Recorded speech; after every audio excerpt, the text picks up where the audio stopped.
mean, we were just sitting back, you know, chopping it up, reminiscing about the good old days and all that. You know, tracking my roots, where I came from and where I'm going.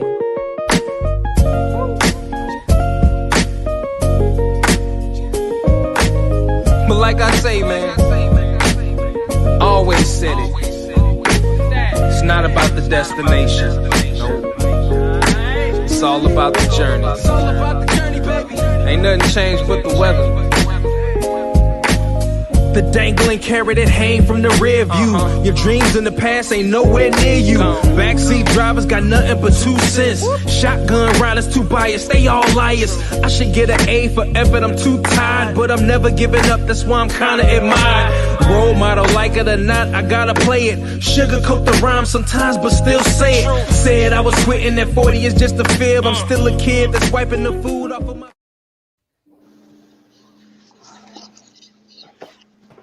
Hello, everybody. Thank you for joining us on tonight. And this is our second season, episode 1. So again, thank you for everybody that rode out with us for first season. We'll go ahead and get our introduction started as we got a couple of guests in the house with us tonight. So, Miss Kim, we have... Hey, how you doing? Good evening. Yes, we have Mark. Yes, ma'am. Aunt Dunaway, Nika Pinks, and DW. So tonight, our topic is on firearms and us. I know a lot of people have been interested in gun information, whether to carry, not to carry, whether to get a gun license, not to, or just somewhat be illegal depending on where you are. So we do have some knowledgeable people on with us tonight. Mark, you want to kind of give a little introduction of yourself? Wow. Okay. No. Usually it's ladies first, but Kim, you know, she's sitting back chilling. So it's no worries. She next. Let's see. I met Darrell about a year ago, 2 years ago. I'm on the board for a local for us is DC, Maryland, and Virginia shooters group called DMV Shooters. I'm one of the lead trainers for the organization. I spent some time in the Air Force. Actually, let me back up a little bit before that. For some odd reason, my parents, 7th grade, decided to send me off to military school. So from 7 to 12, military school, did some time in the Air Force. Spent about 5.5, 6 years with the company. It's changed names a couple of times, but it's used to be known as Black Warrior USA. Last 14 years, I've been working for a DoD Intel contractor. Been overseas a couple of times, actually a couple of dozen times. And in Fairfax, firearms instructor, NRA certifications, some other stuff that's ITAR protected. Looking forward to retirement at some point in time. and also, I'm hearing impaired, so I wear 2 hearing aids. I don't have them in because I have a headset on now. But if you guys hear any barking in the background, I've got a 100-pound GSD German Shepherd dog who's a bit of a bad attitude this week. So he may show up in here. He's pretending like he's my agent. So. Oh, that sounds like that's a big dog. Yeah, he's a big dog. He's a big dog. That ain't no punk, for real. All right. And don't play the radio. Oh, I need one of them. Oh, all right. Yeah, he's number 7 for me. So he's actually my personal dog. He's not attached to an agency or to a contract. So he's a royal pain in the rear end. All right, cool. Thank you for that, Mark. Miss Kim, give you a little intro on yourself. Okay, well, I'm pretty boring compared to Mark. I'm an Army vet. I was an Intel/signal person. Got out, and I'm working as an IT system administrator for a contractor.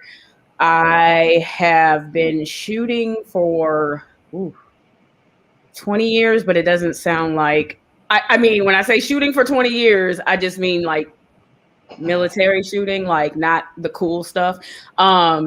So I moved here, Virginia, well, Maryland first, but I got here in 2016. And I had been looking for people who wanted to like shoot.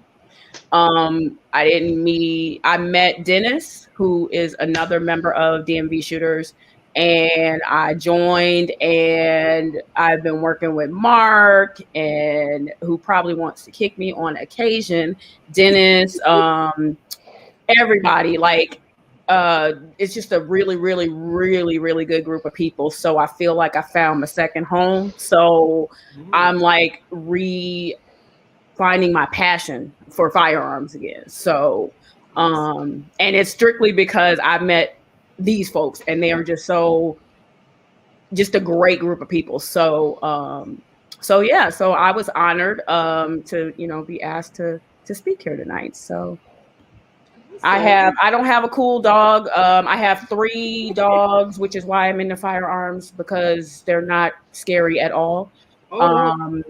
They're just cute, so they're not gonna protect anybody. So I don't have, Mark's dogs speak like 20 languages. Mine speak 1. Yeah, so that's why I'm into firearms, because my dogs won't protect me. So that's it. Awesome. Well, we are definitely glad to have y'all here tonight. Definitely. So I'm gonna shoot off the floor the first question before super question gets started tonight. With firearms,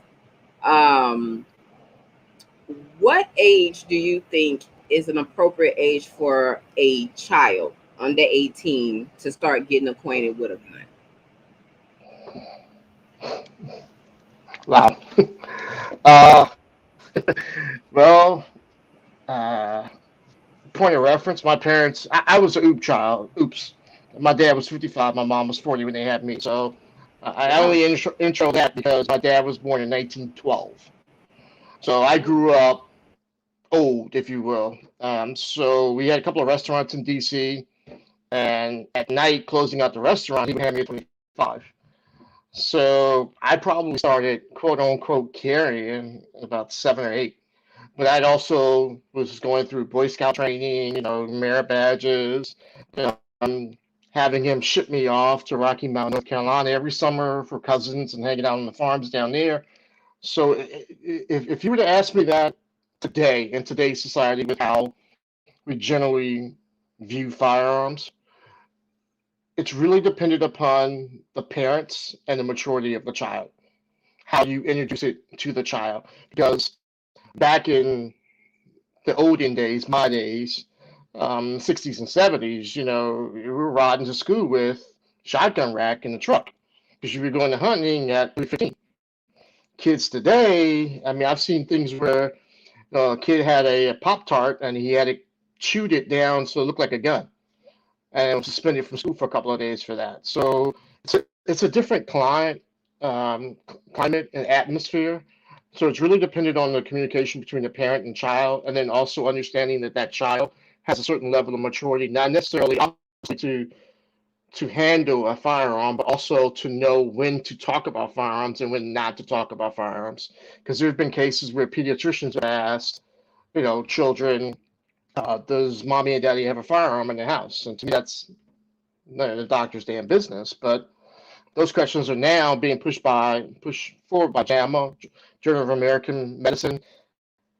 It's a different culture now, so it's really, to me, it would be dependent upon the maturity of the child and also the parents.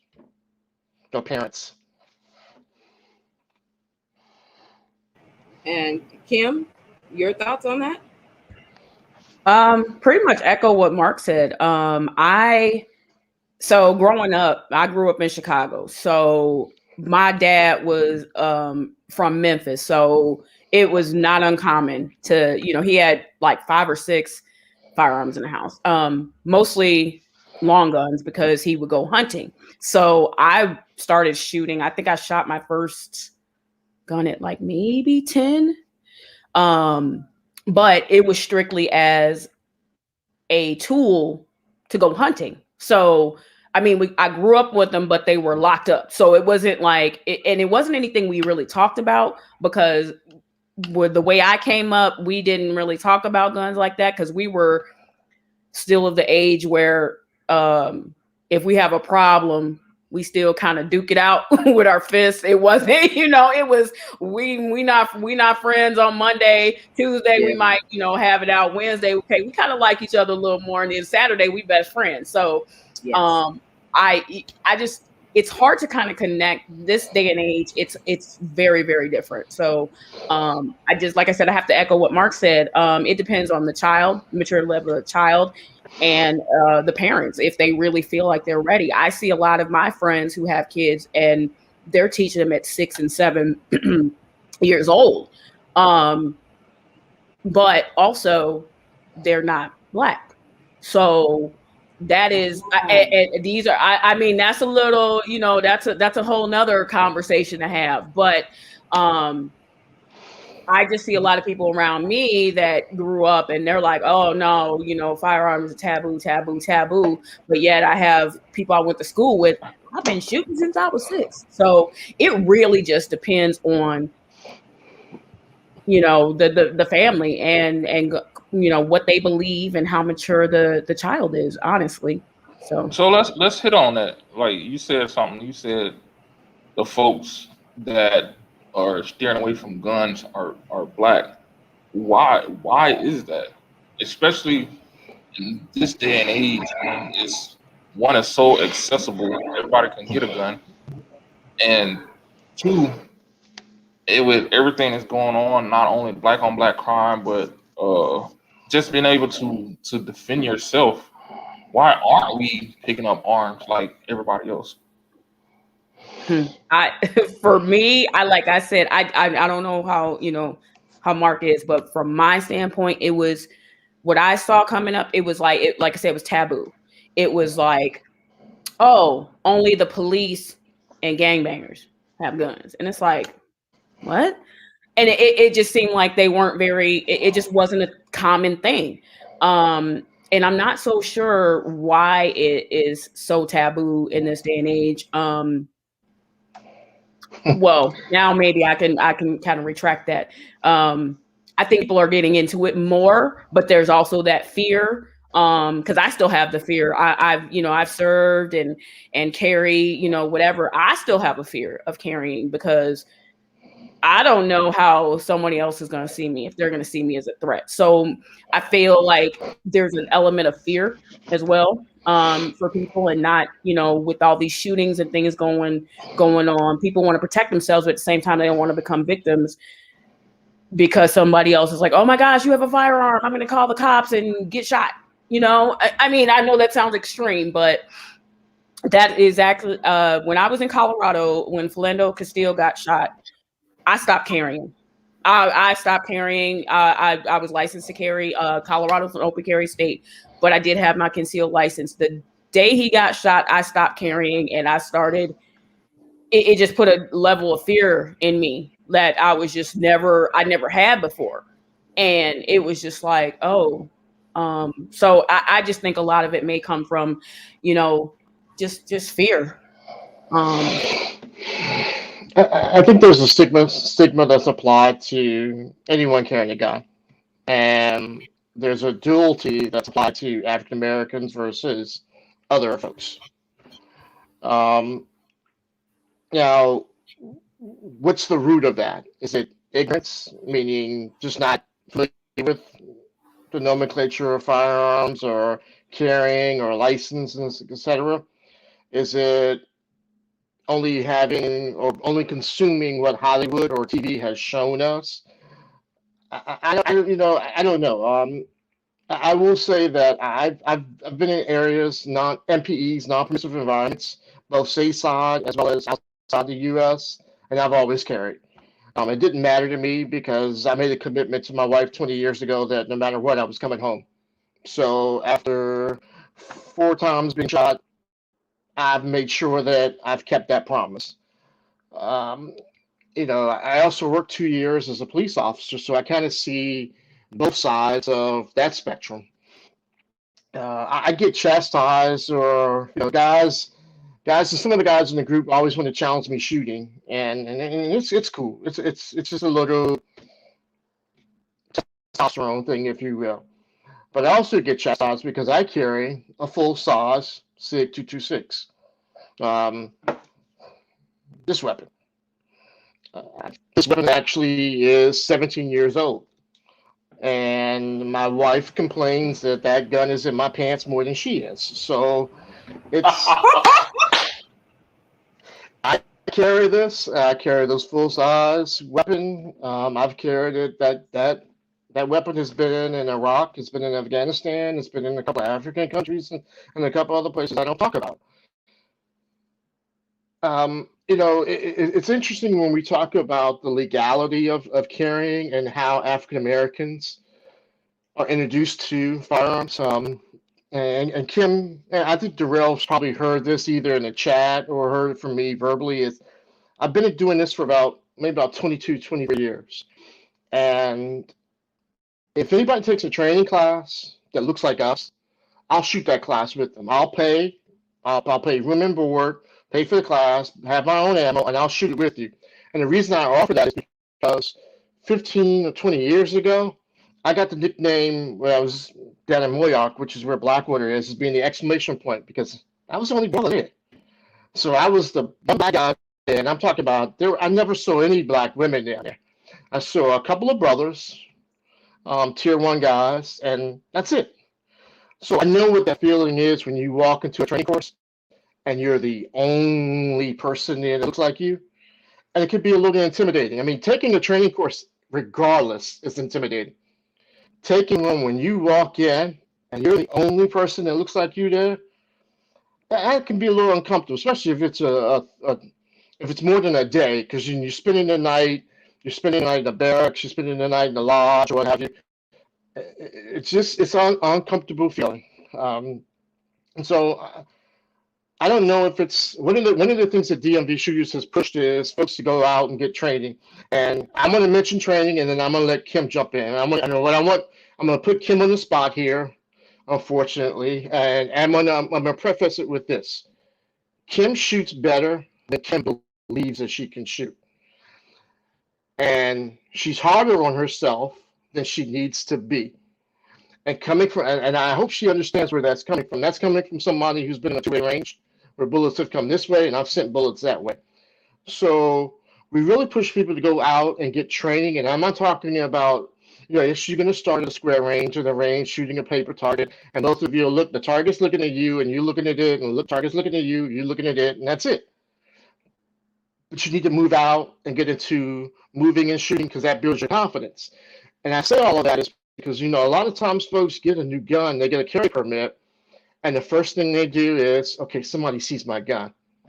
Nah, dude, ain't nobody seen your gun. And if they do, most people walking around right now, they're not thinking gun. They're thinking iPhone. They're thinking, I'm probably going to show my age here, they're thinking pager or something else. They're not thinking gun.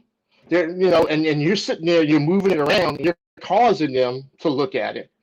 So I get that some people don't feel comfortable, and as Kim said, after there's been these high-profile killings of African Americans by police, sometimes you don't carry.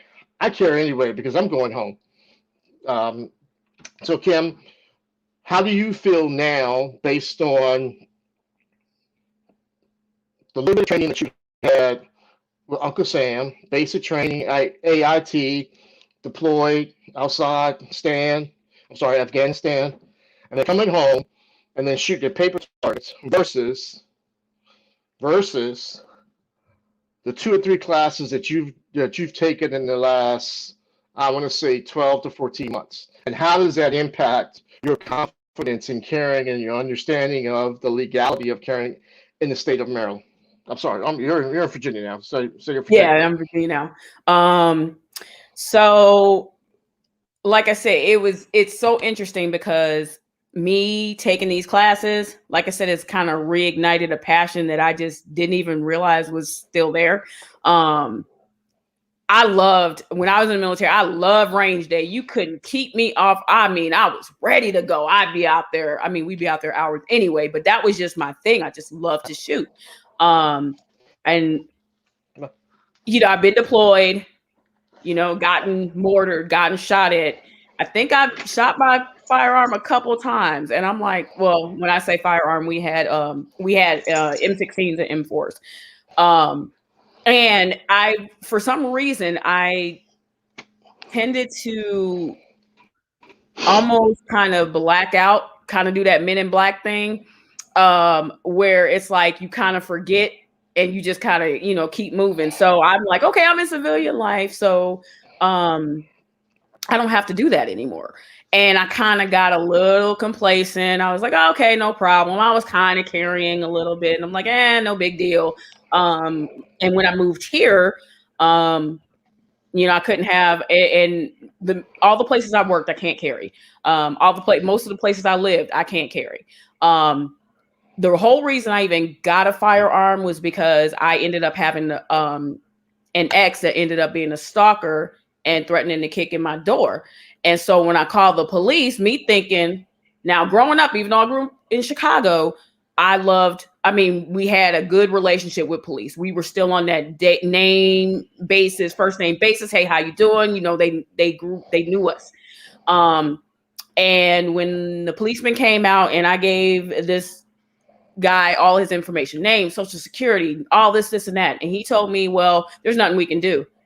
And I was like, what do you mean? And he's like, well, he has a warrant, but it's for the next city over. So we can't do anything. So I'm like, well, what am I supposed to do? He's like, well, you have these dogs here. And I was like, I didn't get them for protection. I thought your job was to help us. He's like, he told me flat out, our job is not to protect and serve.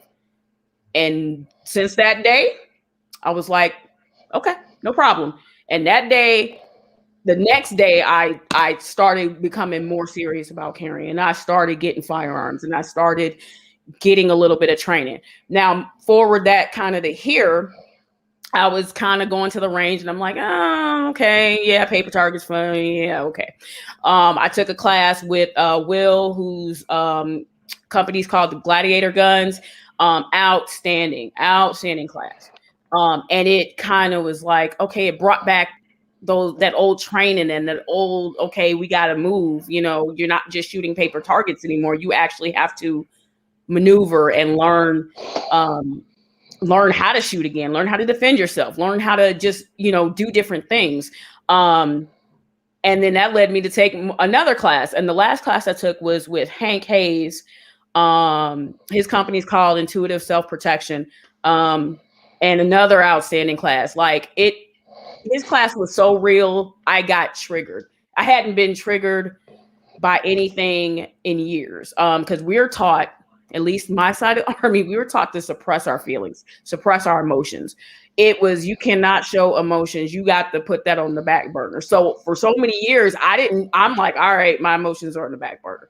Mark says, I'm hard on myself. I'm very hard on myself. And I'm like, I don't give myself credit. Because it's like some of the things we're not allowed to just kind of do. So I'm not used to that. I'm used to kind of playing the more shy role or whatever. And I took his class. His class was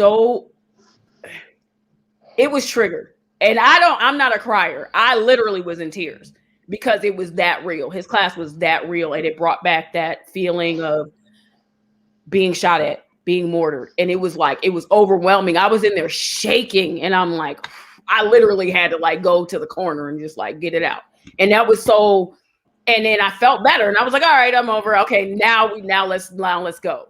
So it was just, I just don't know how to explain it. It's something so different about taking a class that forces you to think, forces you to move, forces you to realize that, okay, yeah, my target is going to be, it might be 6 feet away. It might be 10 feet away.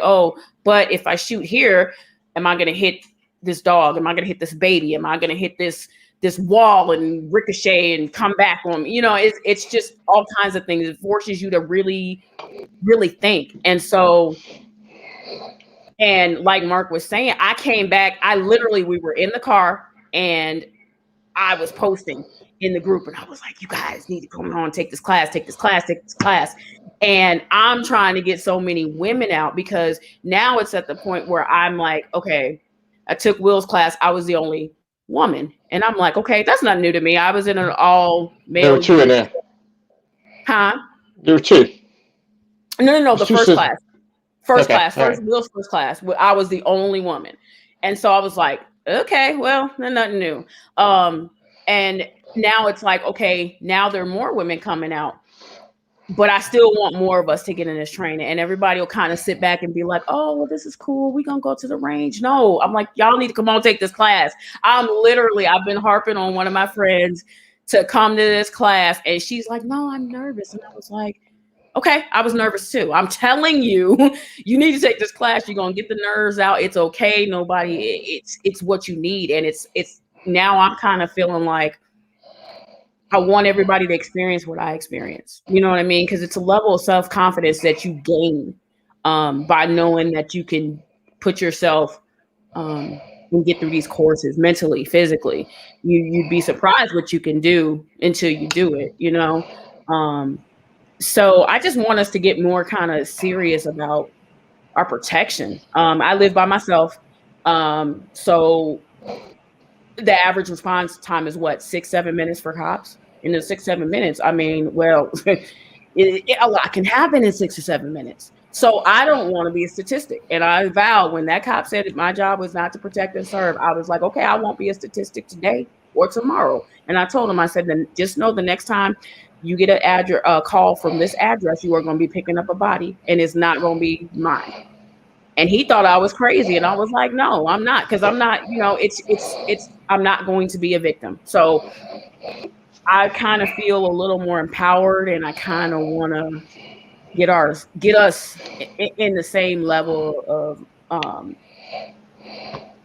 being able to protect ourselves and protect our family. So definitely. Aunt, you said you have a question? Actually, before that, can I ask? I'm going to flip the script a little bit here. Let me ask, at the two sisters on the call, after hearing what Kim just said, how do you react to that? I'm down for it. I am licensed to carry. I have 3 babies. And there's a couple other babies I want to make some purchases, but I do have 3 babies. My daughter, we have taken her to shoot. She's 23. Her boyfriend now is interested in shooting as well. So we're going to do a class together because I am a little rusty. I haven't been to the gun range lately, but he wants to learn. He wants to learn to do the tactical stuff, the defense stuff. So we're looking at actually doing that class together. So I'm all for it. Which class? Which class? There's a self-defense class. He's going to get his license to carry as well. Like I said, I have mine, but they're going to do their license to carry together for his birthday next month. And then we're doing defense and gun handling, that thing. All right, let me offer to do this. The LTCs, the concealed carry classes, they're great. They're just state mandated. So think of it like a driver's license class. That's all it is. But if you want to get into defensive driving and how to figure out how to get yourself out of bad situations, you got to take something a little bit beyond that. So if there is a course that you are contemplating that's in your AO in your area, and you are not sure about the instructor, Darrell should have my phone number. You can call me or text me. I'll got a new phone, so I lost it. Okay, all right. I'll say it here. It's 703-473, and the best handgun known to man, 1911.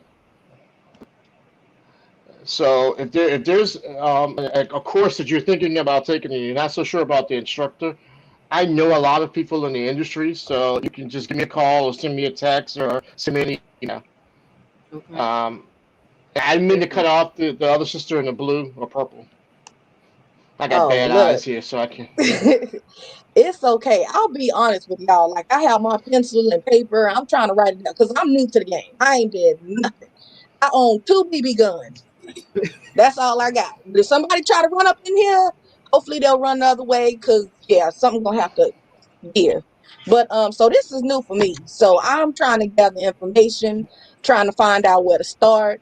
I got a 17-year-old. I have an 11-year-old. I'm pro, like, let's all go and get armed because shit's getting bad.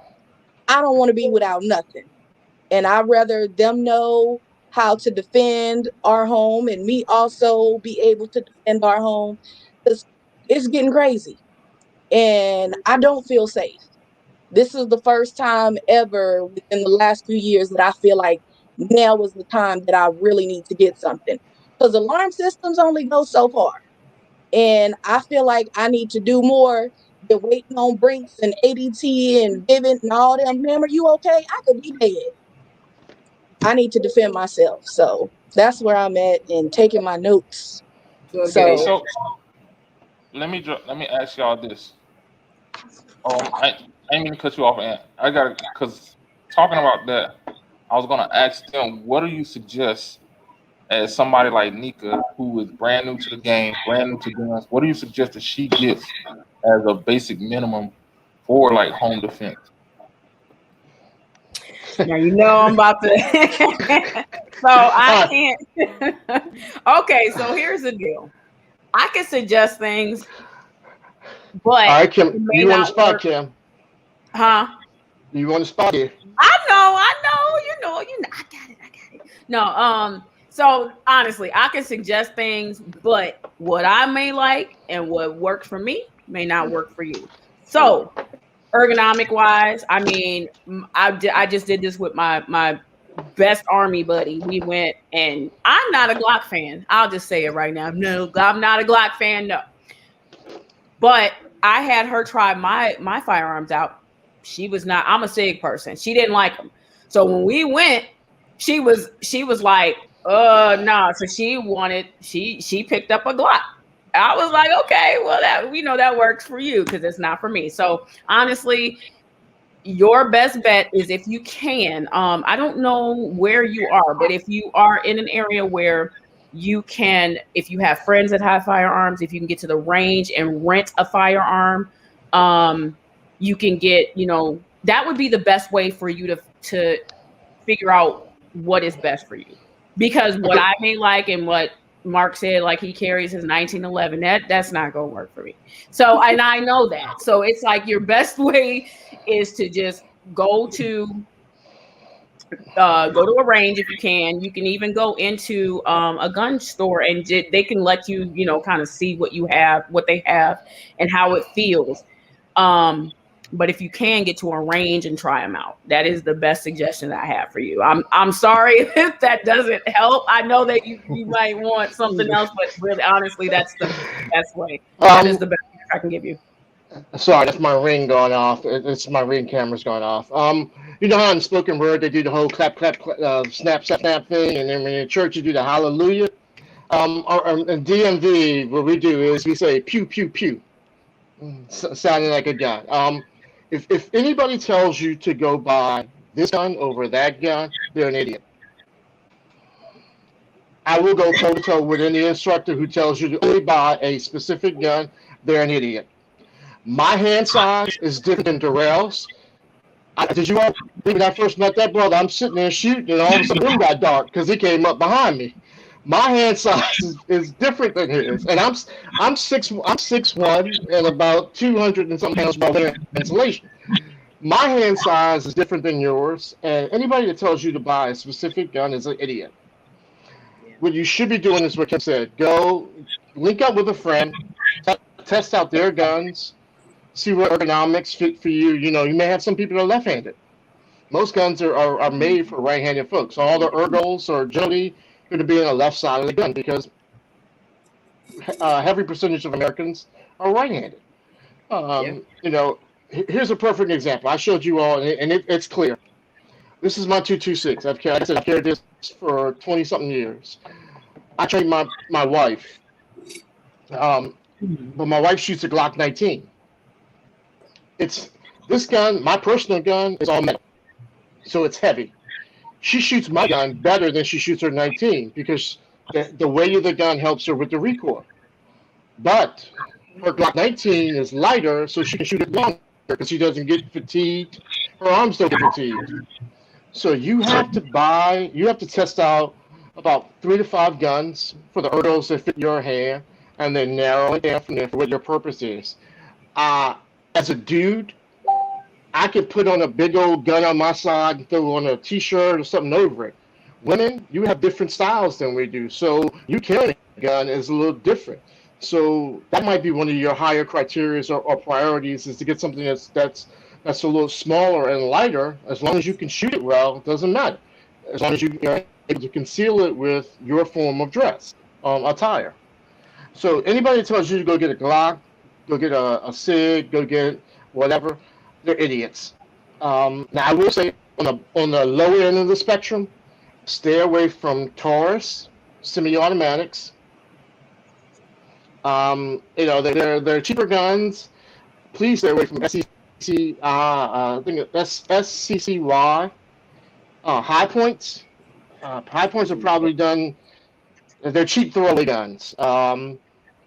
Somebody will also tell you, the two sisters, and if your other folks have kids in the house, to get a Springfield Armory XD series. Don't. It has a thumb safety. It has a palm safety, a grip safety. I have never. Hey! Watch your mouth now, Mark. Watch your mouth. No. I can back this one up, and I can show you video of those guns exploding down at Blackwater, and the armorers coming in and handing them a Glock because they couldn't finish the course. Those guns were marketed for people with families and small kids in the house because they had 3 safeties. So the idea was the child is not going to be able to defeat all 3 of the safeties for that gun to go off. They don't survive hard use. So now keep in mind, when I say hard use, if I'm running a course or if I'm doing a pre-deployment thing or if I'm going through a high-risk civilian contractor course, it's 7 days. In the 7 days, we're shooting 500 rounds a day or more. So that gun is constantly getting used. So Glocks, my hands just don't fit well with Glocks, but they're decent guns. SIGs are decent guns. What else? There's a new big on Turkish guns like CZs and what's the other one? Canik. They're decent. HK is a decent handgun. Their customer service sucks, but it's a decent handgun. Smith & Wesson M&P series only. There's an M&P 2 point something. Some of the shields and the smaller guns, you'd have to see if they fit in your hand, because if you put a shield in Darrell's hand, it would look like he's holding catcher's mitt. It would look like one of those little, you put 25 cent in a bubblegum machine, you get a gun out, you get a little gun out of it, falls out the bottom. But they work for some folks that have smaller hands. So you just have to get out, like Kim said, get out. And that's why I was smiling when she said it, because it's just, you got to get out, get to the range, shoot 3 guns, 5 guns, or what have you, see how they fit for you, and then make your decision. Just like if you were buying a new pair of shoes, or if you were buying an SUV versus a sedan versus a coupe. Gotcha. Ant, you had a question?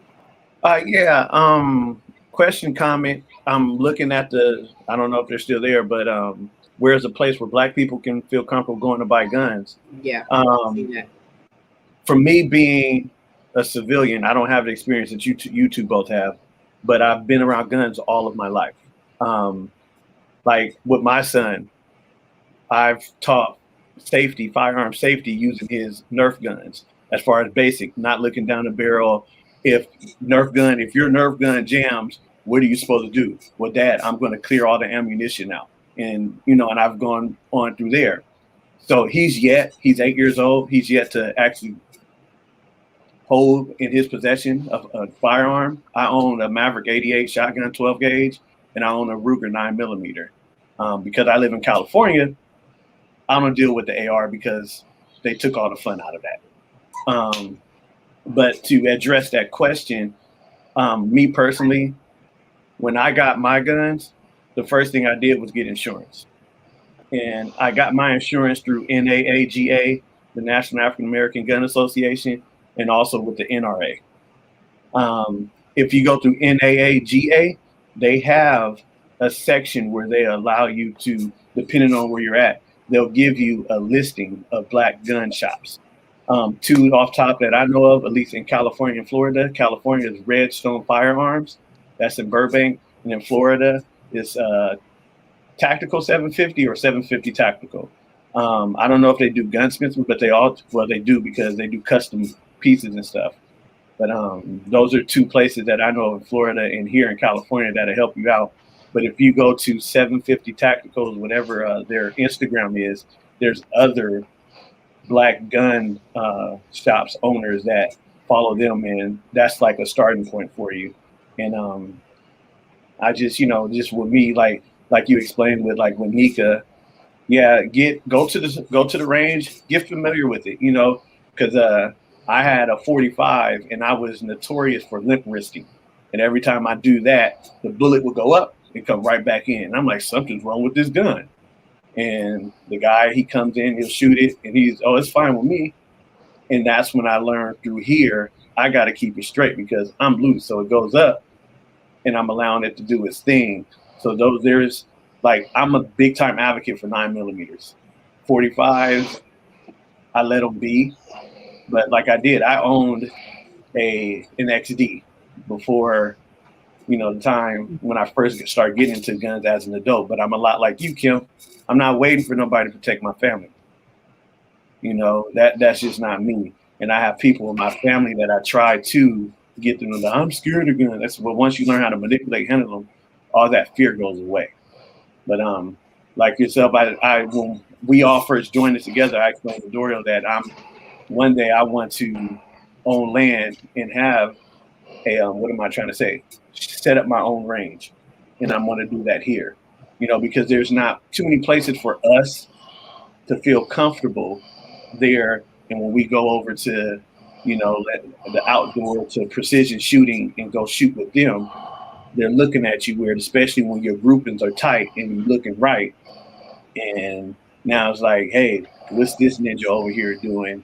And then you get this uncomfortable feeling. So part of my end game is, to have a place where we can come and congregate and feel comfortable, because like, you said, Kim, we and our children don't know that. But because my grandfather being from Arkansas, my dad being from Louisiana, they were sportsmen.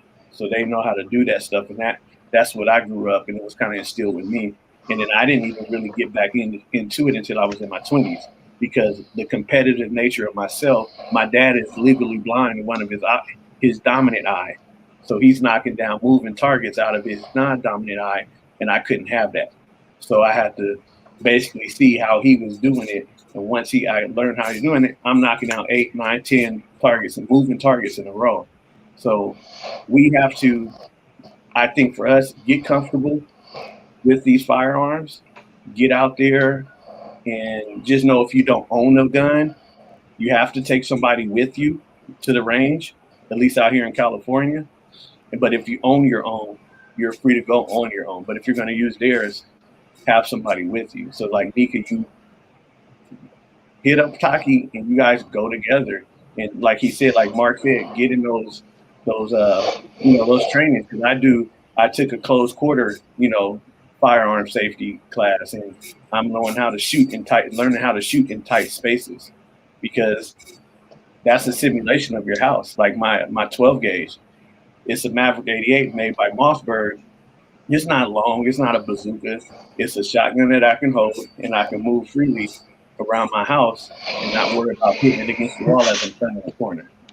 Let me interrupt you for a quick second here. Have you taken a shotgun course? No, I'm taking one through NRA this summer. No, that's okay. Here, and this is going to seem rather poignant, and I want you to understand where it's coming from. The 2 times I've been hit is with shotguns. I don't know if you guys can see it, but there's still a couple of little pegs. So shotguns, I own a shotgun. Shotguns are very, very useful tools. Every firearm is a tool. You're the weapon. The firearm is just a tool. Darrell asked the question about home defense. What I would say for home defense for someone, and more than likely it's going to be a 9mm or a 45, because that's what I'm at closest to me. But if you've got someone like if Kim were to ask that question, I would say, well, you've got 3 dogs in the house, and you have an alarm system in the house. The alarm system should be the starting bell for your dogs to raise hell to wake you up. And then from that point, you're either reaching for a pistol with a light on it, because every single one of my guns has a light on it. And if she wasn't proficient or comfortable with a handgun, I would tell her to get an AR. And I know you're in California, so it's a little different. And let me explain why an AR instead of a shotgun. With an AR, it's a 30-round mag, but you should only load it to 28, 29 rounds. You then have 28 solutions to whatever problem that's sitting in front of you. 28 rounds, and then you don't have to worry about reloading, spinning a tap rack, nothing. All you have to do is just sit there and deal with the problem. And you got 28 solutions to that problem. And most home invasions, most burglaries, most self-defense encounters, you're going to expend between 3 and 7 rounds. And the distance is going to be somewhere between 3 and 5 feet. Not yards, feet. The reason that most instructors have you working at 3 yards, 5 yards, and 7 yards, particularly 7 yards. 7 yards is 21 feet, and that's the FBI standard. And what that standard is you had 2.5 seconds to clear your holster, engage your target, put 2 rounds on that target, and move. Because you don't want to be stationary. You want to get your rear end off the X. By the way, let me ask this. Should I keep this PG or can I ramp it up a little bit? Because I think I have a little bit of a foul mouth every now and then.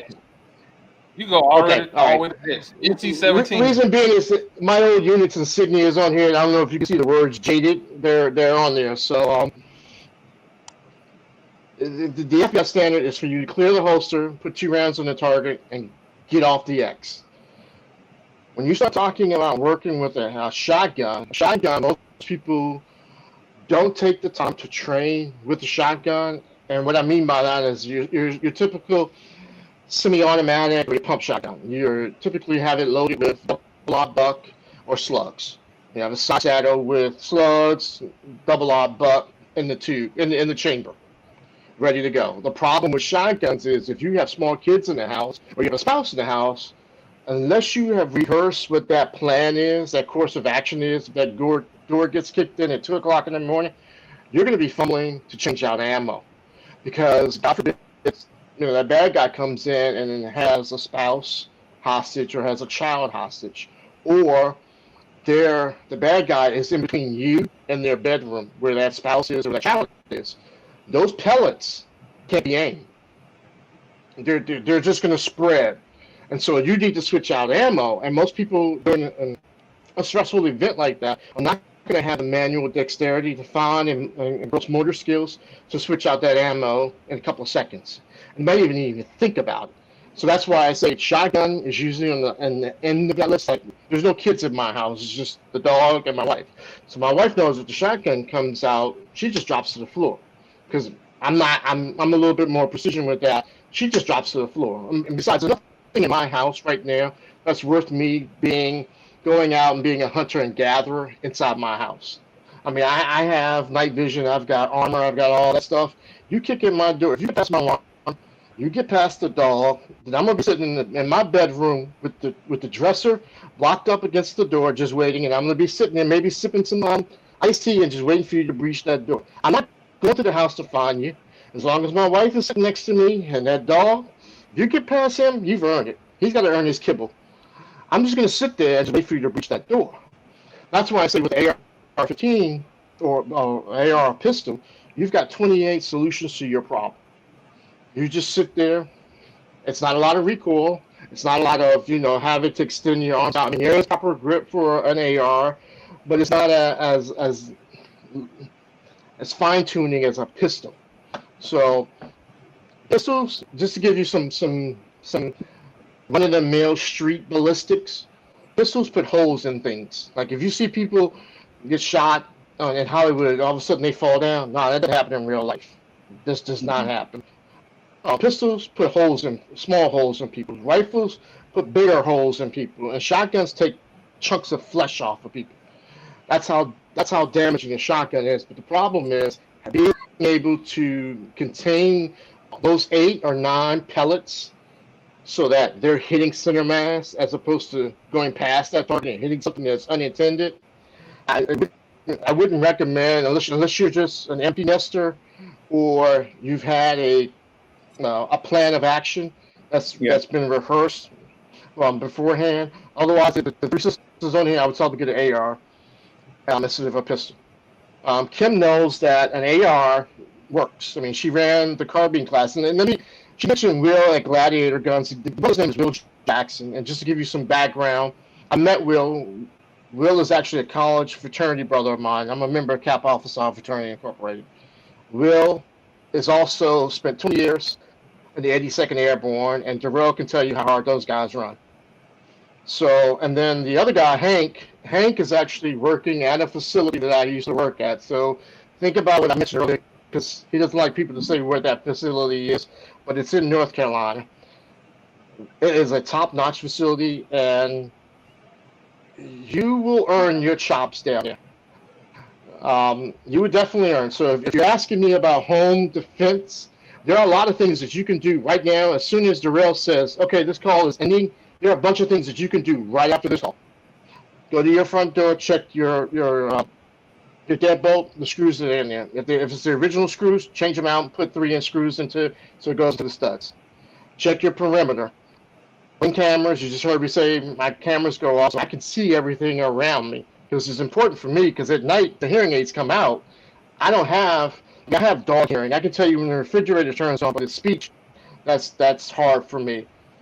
There are a bunch of things that you can do to tighten up your perimeter that creates time and space when someone kicks in that door. Meaning, instead of them being able to get to you in 3 seconds, it now takes them 7 seconds. And that 4-second delta is enough time for you to get into your bedroom, close the door, lock the door, and whatever defensive measures, whether it's a firearm, being on the phone with 911, etc., that gives you time. So those are all things that you can do without even touching a firearm. You can do immediately once you get off this call tonight. Good information. Yeah, I mean, I have to consider it because, like I said, when I take the hearing aids out, I lose about 25% of my hearing. So there's a lot that we can do that doesn't even mean touching a gun. You mentioned Ruger. Ruger's okay. Ruger's revolvers are very good. I'm not so sold on their semi-automatics, but I know you're in California, man, and whoo, bro, you behind enemy lines, man. You got to come over here to freedom. Yeah. You heard what Kim said. She originally moved to Maryland, and we actually refer to Maryland as the People's Undemocratic Republic of Maryland stand, because it's a whole different set of rules over there. And you just go 10 miles across the Potomac River, and you're in Freedom Land, which is Virginia. Mm-hmm. So, yeah, man, you got to get you out of California. I know you got great weather, man, but. Whew. No, the ARs, like you can't have a bump shot. That blade on that. Whew. Yeah, it's certain things you can't have, and you can have this, but you can't have that. You can't have everything. You can't have your cake and eat it too. And that's the unfortunate part about it. And it's like, as first, like a lot of people were first time gun owners last year because of the stress demic. So what would be the top 3 things outside of what you just mentioned for people like myself that don't have the formal training, such as yourself and Kim, to what should we do, like to make us better homeowners, like what you spoke of about, checking your perimeter in just in case you have to put somebody down. All right, what we shoot at, right? We shoot at bullseyes, right? You know what a bullseye looks like. It's got one little solid ring, circle in the middle. There's a ring above it, and another ring out. Okay, so that solid circle is a point. That's your fortress of solitude. Nobody's supposed to penetrate that. But outside that first ring, that's your extended perimeter. So that can be hardening up your doors, deadbolts, changing out the screws. Most of those screws are probably about 2 inches. Change them out to 3-inch screws so they're getting actually into the studs, so it's harder to kick in. Alarm systems. I mean, I'm the Control Alt Delete guy. That's why I made the comment about I'm going to charge up my Etch-a-Sketch. We have Nest, Ring. Most alarm companies now offer camera packages. They offer the dimmers. You can turn lights on, turn lights off. my generation, it was called the clapper. This is a hard crowd here, man. I mean, the only person I get a joke out of it is I got it. I got you. But I mean, you can harden up. Young. They don't know this stuff. Yeah, I'm with you with the too. clapper. I remember that. Clap on, Clap clap off, going through the house. Yeah. I thought out the chair and say I can't get up. Somebody's at least going to call 911 for me. But you know, there's the Nest, the Ring cameras. There's your internet providers that have security systems, and that's another ring in your perimeter. Anything that gives you additional time to react to what's happening. You know, whether it's an alarm system, whether it's causing that person, instead of being able to kick in your door with 3 kicks or 5 kicks, it takes them 10. Because that gives you time to react to whatever it is that they're going to do. You know, Kim mentioned that she has, I'm going to pronounce it incorrectly, but she has 3 little shibus, which is a little miniature Akitas with the little curly tails. She says the dogs aren't going to do anything. I guarantee, being around canines for a long time, they will do something. They're going to make a lot of noise, and that's giving you opportunity. That's your early warning system before you have to reach for that gun or reach for a bat or whatever the case may be. It's giving you time to get on the phone with 911, and the national average for 911 response times is somewhere between 15 and 20 minutes. Oh. And when that gets broken down, you know, I'm assuming that everybody here has a house alarm system. So your alarm system, your front door gets triggered, your window gets broken, and it triggers and it calls the alarm company processing center or the monitoring center. Whoever you've listed on that call list, because they call you first. They're going to say, "Hey, this is Jones. Is everything okay in your house?" If they need an answer, it's going to go down that list. So think about each one of those calls from the time it picks up the phone, scrolls through, figure out who to call, dials the number, phone rings, they don't get you, goes to your voicemail, they go down that list before they actually get to the point where they're calling police and saying something has happened. And then the police dispatch has to see if there's a unit, a squad car in your area, and then that squad car has to respond. So the average is about 15 to 20 minutes. It only took me a millisecond to reach over. So those are the things that you can actually call your local PD, police department, or sheriff's department and ask them what their response time is to your zip code. And that should tell you, that gives you a data point to say, okay, I know it's going to take Fairfax County PD 17 minutes to arrive. So I have 17 minutes and I'm all alone. And now I got to deal with whatever. Fairfax doesn't take 17 minutes, just so you know, because I came home one day and I was G'd up, full gear, and one of my neighbors did a man with gun call. And I had the Fairfax County SWAT team show up at my front door. The cool thing was I rolled up my garage door. 2 guys had ARs pointed at me. One guy was sitting out of the squad car with a pistol at me. The guy with the pistol out just bust out laughing. He was a sergeant that I had trained back in my days at Blackwater in the pistol course, so he just bust out laughing. So that was cool. But that let me know that it takes him 17 minutes to show up. So that means from 0 event time to 17 minutes, I have to take care of what's going on in my house. And so just like you can call your fire department and find out how long it takes them, you can call the PD and find out how long it takes them to get to your doorstep. Things like alarms, dogs, sensor floodlights, what do they call motion detector lights. Those are things that you can add to your security profile that don't require a gun, that you can do right now when you get off this call tonight. You can think about it, you can put a plan and course of action. You can go to Home Depot tomorrow, Lowe's, or wherever, and pick up just a couple of things that help you protect yourself and your family. Hey, can I add one other thing too? I always put, you can find them on Amazon, but when I was traveling a lot, I got the little doorstop. It's like a little doorstop thing that you can press up against the door. So if you don't have, like, I didn't change out the screws. Now I'm going to do that. But I also have, like, as a backup, to put the door stop there. So if somebody does manage to try to kick in, that door stop's still going to block. So that's still like an extra little precaution on top of that. Then I got like bear mace and all kinds of stuff, just all kinds, pepper spray, all kinds of stuff. So I mean, I know that's not necessarily helpful in the necessarily gun thing, but when I was driving to Maryland, I couldn't carry. So I kept mace in the car and bear spray. It works because I think people would rather be shot than maced. But yeah, man, Darrell, Kim, you remember the OC training? The who? OC training? Gas training.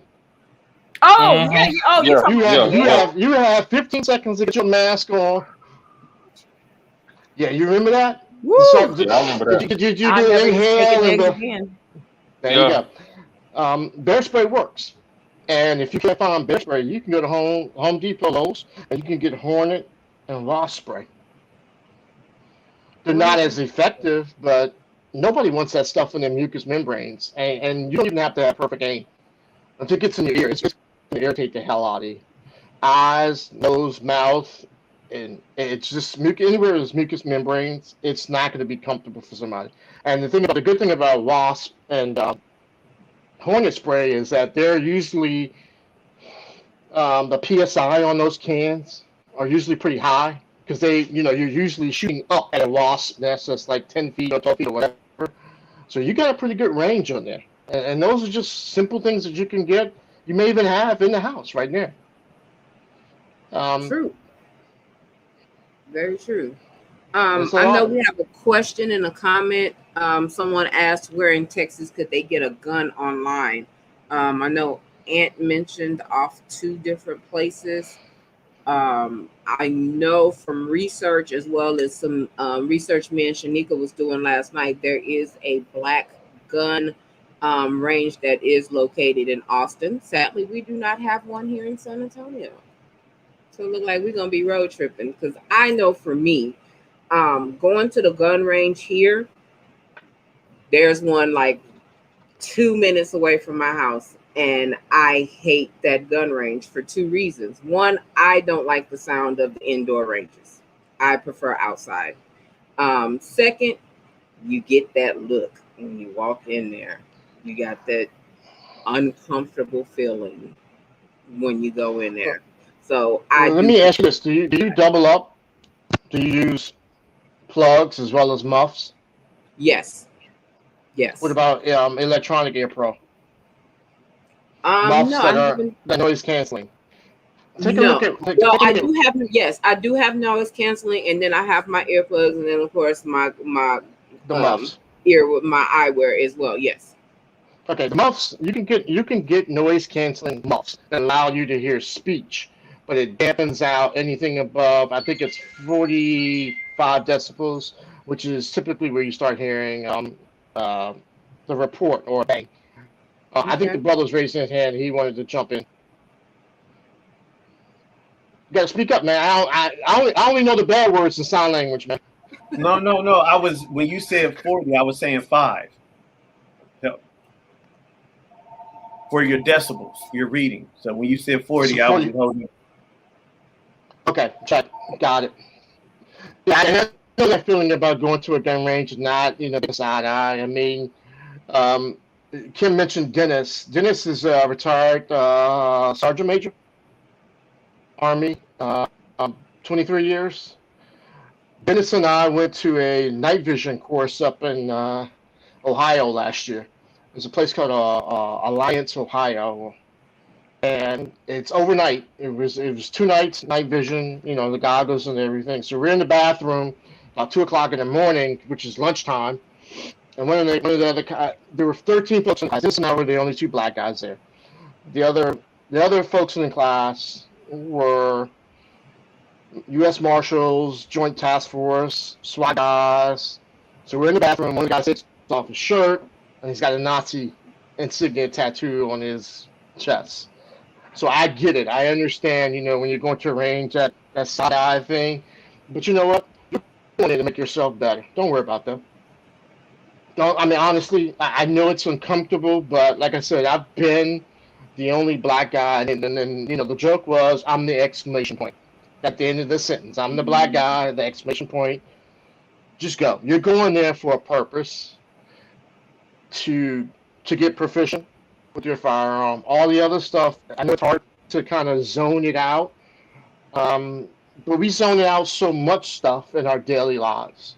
I mean, the way we're talking tonight is we're amongst our peoples. We're not using our inside voice tonight.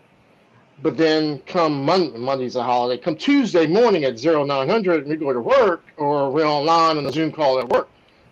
We flip that switch. We code switch. So don't get done. I know it's not necessarily comfortable, and I don't want to discount it, because as a dude, I'm gonna walk in. I really don't give a rat's ass whether they like me or not. I know for women it might be a little different. But if you're going in there with a battle buddy, if you're going in with a battle buddy or another sister or another brother, ride it out, do what you gotta do, and bounce. That should be the focus. Cool. I'm not gonna say it's gonna be easy or uncomfortable, but it's just something that you need for you and your family, and their looks have no bearing whatsoever on you getting training. None whatsoever.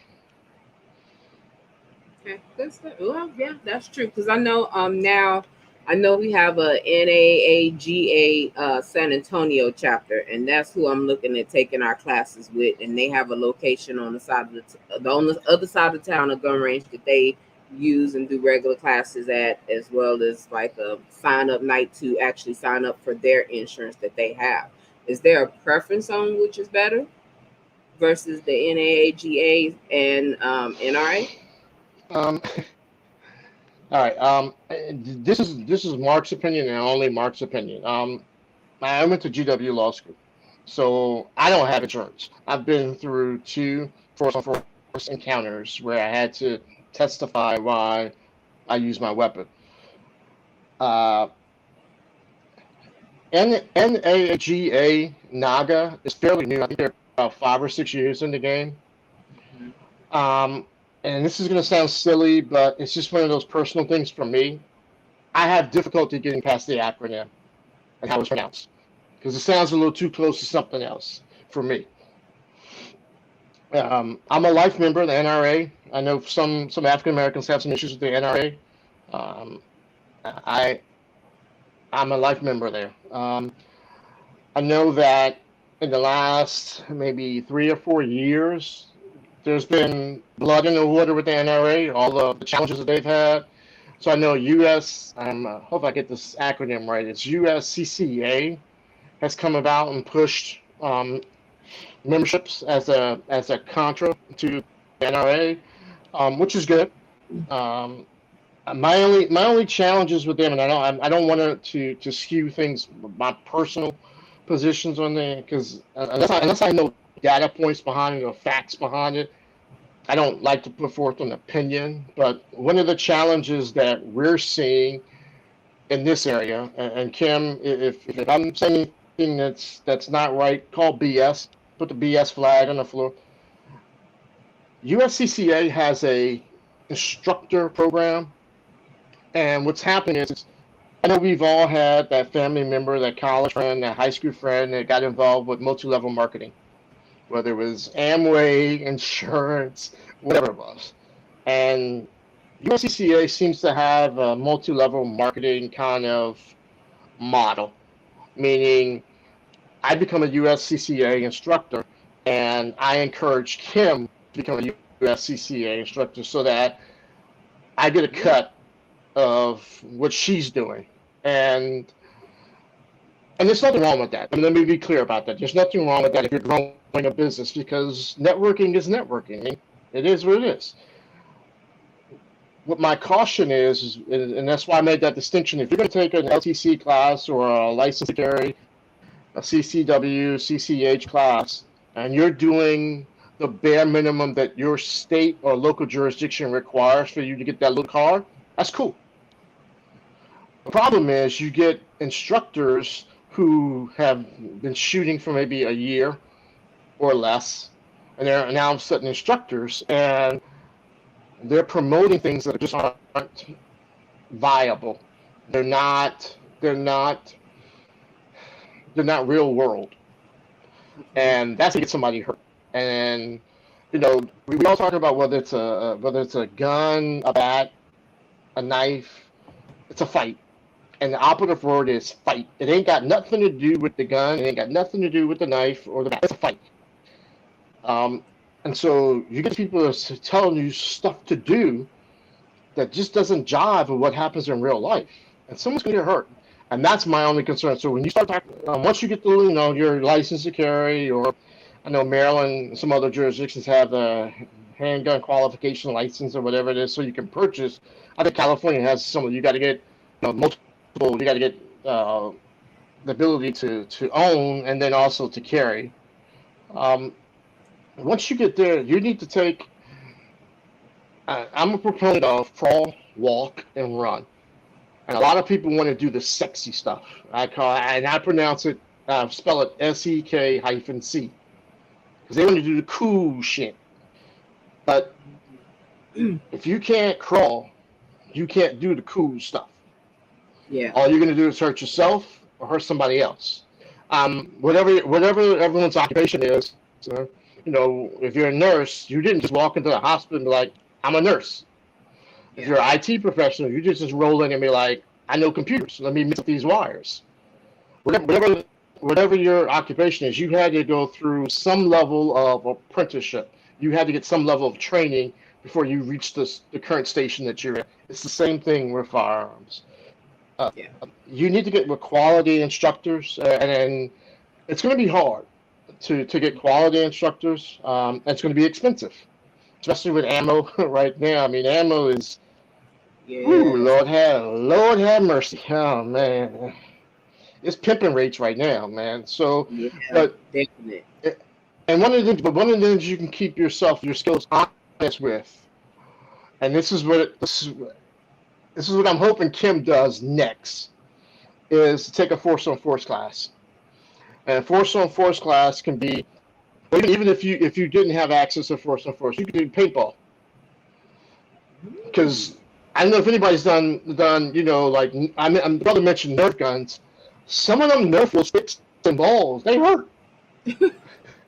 And so, you know, you can do what's called summations, which is force on force, which is, it's similar to, this is a standard 9mm hollow point.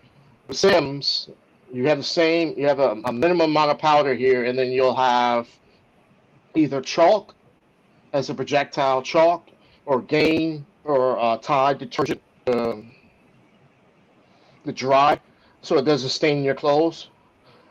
They hurt, and they will break skin. Yeah, that shit hurt. Yes, that shit hurts close range.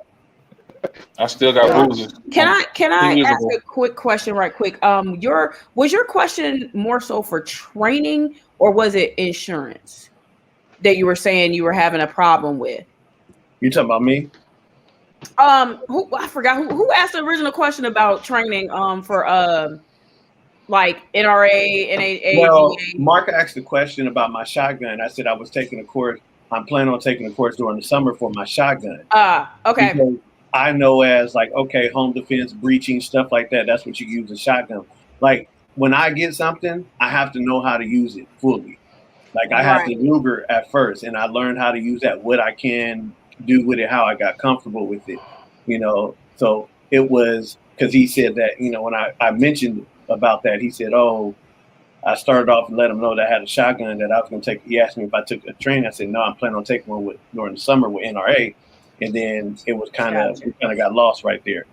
Okay. Cause this is my little personal thing. So you can take it for what it's worth. But, so when I was in Colorado, it was hard to find. I had to find everything. I had to find a hairstylist. I had to find this. I had to find, soul food restaurant. You know how that goes. So when I wanted to do training, I'm of the mindset, I'm going to pay my money and I'm going to get the best.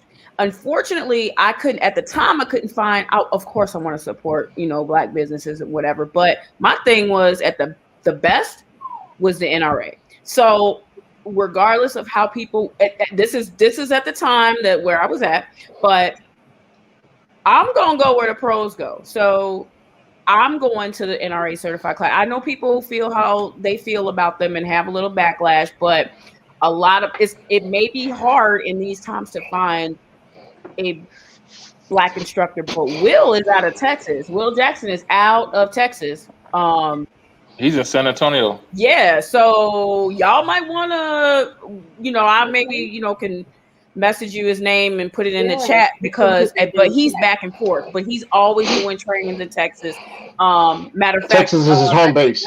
Him to ask him That's what where his he next lives. one in Virginia was. So, if you can't get with him, he is definitely quality for sure. If you could just get it, if you can get an NRA class, I would go there because I was like, well, I know that their instructors go through a certain level, a certain certification process. They're not just, I've been shooting for 6 months and I'm an instructor. So that for me was a big deal. And now that I came here, I'm seeing, okay, now we have different levels of instructors. But if you're not sure in your area, go where they go.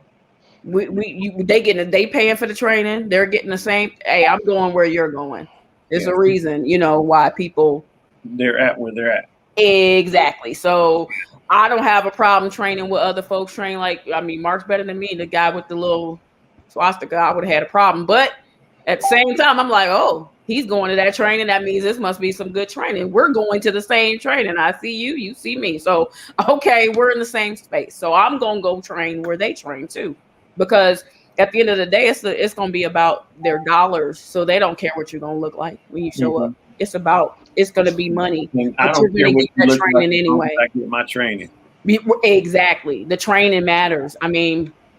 But yeah, definitely I'll put I'll message, Will, because he's got a lot of classes coming up this summer. And even if y'all can travel some, now the world's opening up, that may be worth it as well. Yeah, I might take a trip to Texas and take Taki and Nika out. That's why I was saying, funny thing, I was gonna move to Texas. It was between Texas and here, and I chose here. So for the Texas folks, I'm gonna pronounce it correctly, so just help me out and bear with me here. I'm on my work phone. Will's class. The area is called Waxahachie. Waxahachie. Well, yeah, Waxahachie. That's like going Houston area, right? No, that's more like Dallas. Dallas? Okay, wrong area. I ain't traveled in a little minute. I remember seeing it, but okay. Now, did I pronounce it correctly? Waxahachie. Nah, you fucked it up, but go ahead. Don't pick on the handicap dude, man. He's got a pistol class. He's got a pistol class there. Now, let me ask you all this, and Kim, you got to mute this. You can't answer this. How much do you think class would take, like a 2-day class or 2-day class, would cost? 500. About 350. 250. Okay. Yeah. 250 is what Will charges, and when I say, well, Will charges, yes, he's we didn't go to college at the same time, not different colleges, but same fraternity. I went and took Will's class without Will knowing who I was. And then Will figured out what my background was, I think, in the class I took with Kim. I vet folks before they even come anywhere near DMV. Because, like I said, there's a lot of multi-level marketing guys out there, a lot of cats out there who think they know a little bit of this and that, and I'm like, okay, that's cool, but I can print out my resume. I can show you video of me downrange, me in some other weird places. So my resume comes vetted. So if I'm going to tell you to go take a class with somebody, they've already been vetted. They're legit. And Will is as solid as they come. And we talk about guns and we talk about home security and all this, but also Will's working right now. He's working for Homeland Security. And I won't say exactly what he does, but the stuff that he does for home DHS right now lets you know he's still in the game. He's a solid brother. He's a young cat. He's probably just shy of maybe 40s.